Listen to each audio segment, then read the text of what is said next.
We are celebrating a threshold that few nations in history have ever reached, 250 years.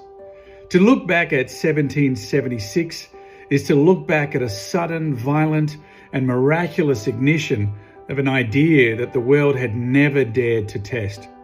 We often think of our founding as a static event, a finished monument carved immutably in stone. But the brilliance of America is precisely that it is not a finished monument. The brilliance of America is that it is a proposition.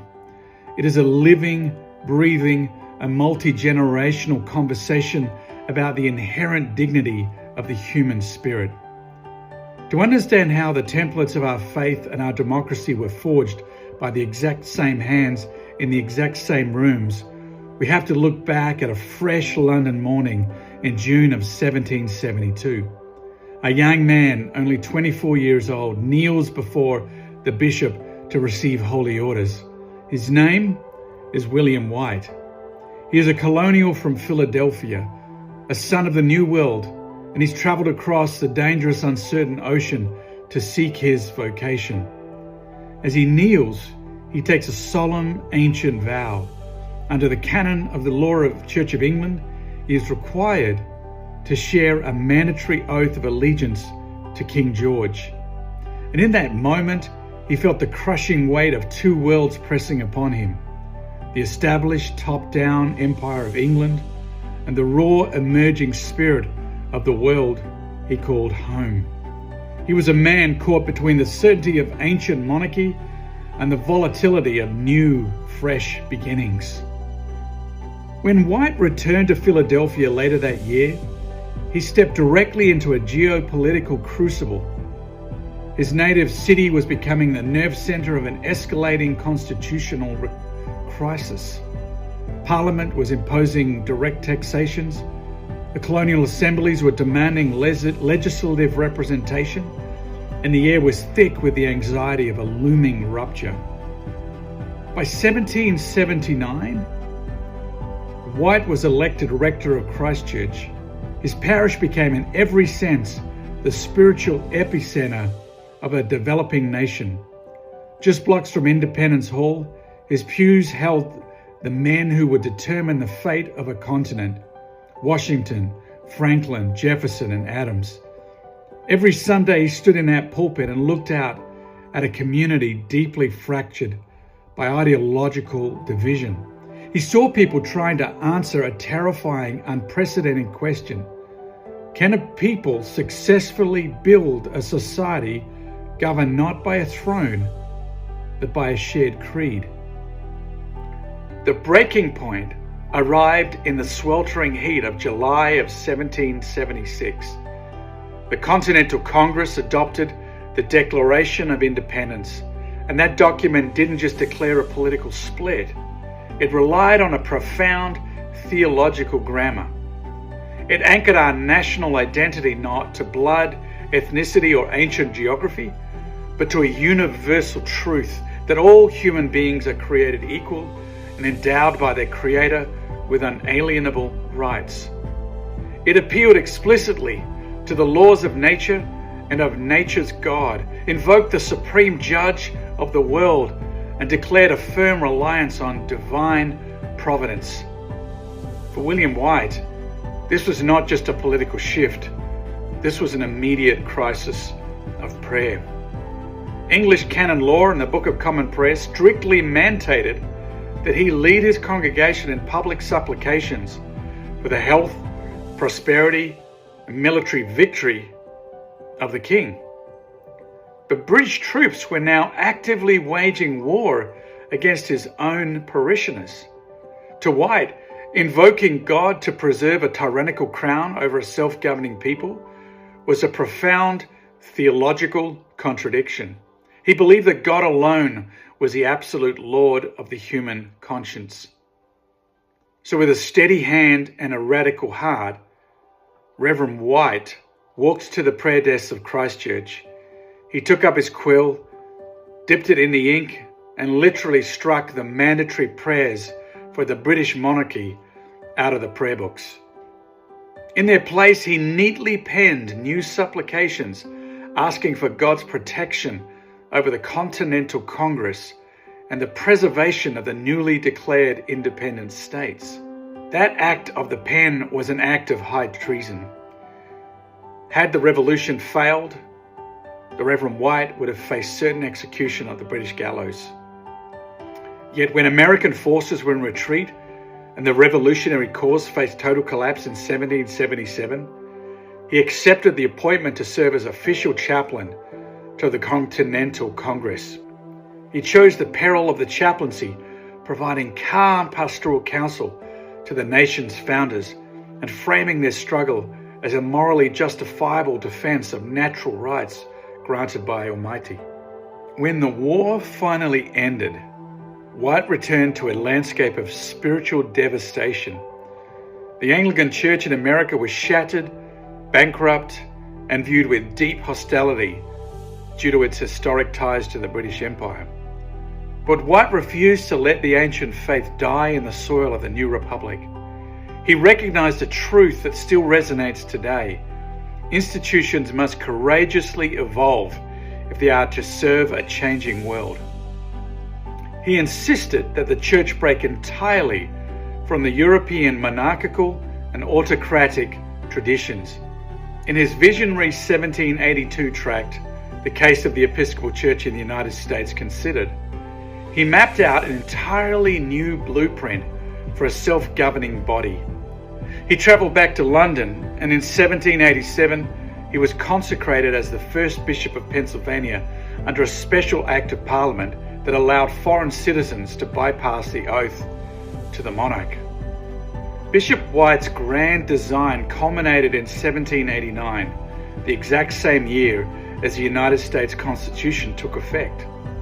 At the Church's first unified General Convention, the Protestant Episcopal Church in the United States of America adopted an ecclesiastical constitution that deliberately mirrored the architectural design of the new Federal Republic. Instead of an autocratic top-down prelate ruling by decree, White established a democratic bicameral legislature known as the General Convention. The House of Bishops was engineered to serve as the upper deliberative body, reflecting the stabilizing weight of the Senate. And the House of Deputies was engineered as the lower house, composed of elected clergy and lay representatives, directly mirroring the representative nature of the United States House of Representatives.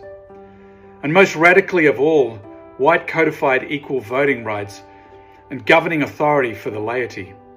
Ordinary laypersons were given an equal voice in the doctrine, discipline, and worship of the Church, alongside ordained clergy.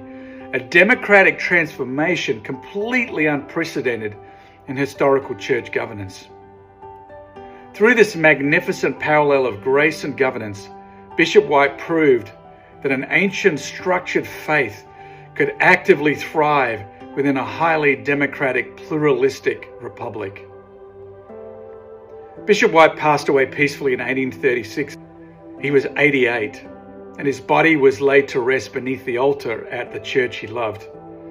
Throughout his exceptionally long life, he modeled a posture of critical patriotism, a deep, rational civic politeness that maintained lifelong collaboration with figures across the ideological spectrum, from unorthodox rationalism of Thomas Jefferson to the orthodox faith of George Washington. He positioned religious communities as a vital incubator of the moral virtual necessity to sustain self-governance without ever requiring the enforcement of religious uniformity. As we celebrate today our nation's semi-quincentennial, looking out at a modern landscape marked by hyperpolarization, institutional fragmentation, and fierce debates over our collaborative identity, Bishop White's story speaks directly to our anxieties. We are reminded that America has always been an ongoing contested referendum. We're a nation defined by a creational tension, the persistent gap between our extraordinary, universal ideals and our lived realities.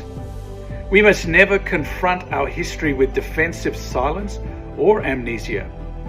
True democratic progress requires an unvarnished, honest confrontation with our past, acknowledging the profound historical paradox where the language of liberty coexisted with structural tragedies and exclusion.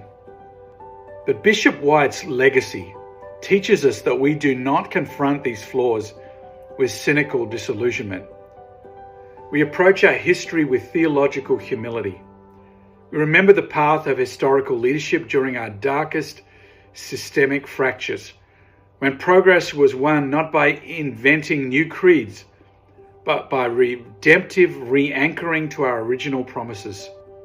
We look to the moral clarity of Abraham Lincoln, who stood before a broken nation at his second inaugural, cast aside all triumphalism, and laid down the definitive charge for national healing.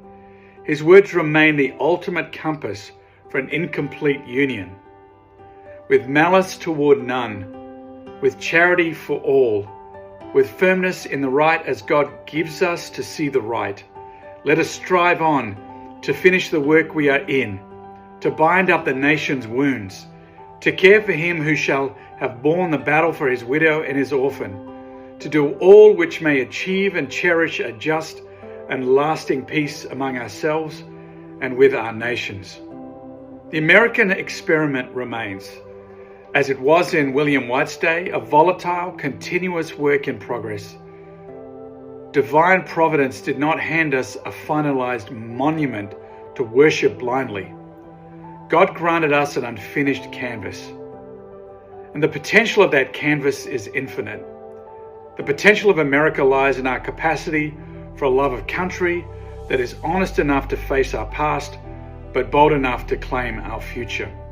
From the quiet courage of William White altering his prayer books, to the prophetic witness of the Reverend Dr. Paul E. Murray, widening the boundaries of justice in the 20th century, our history shows that when we align our faith with the work of inclusion, we help the nation move closer to its own creed.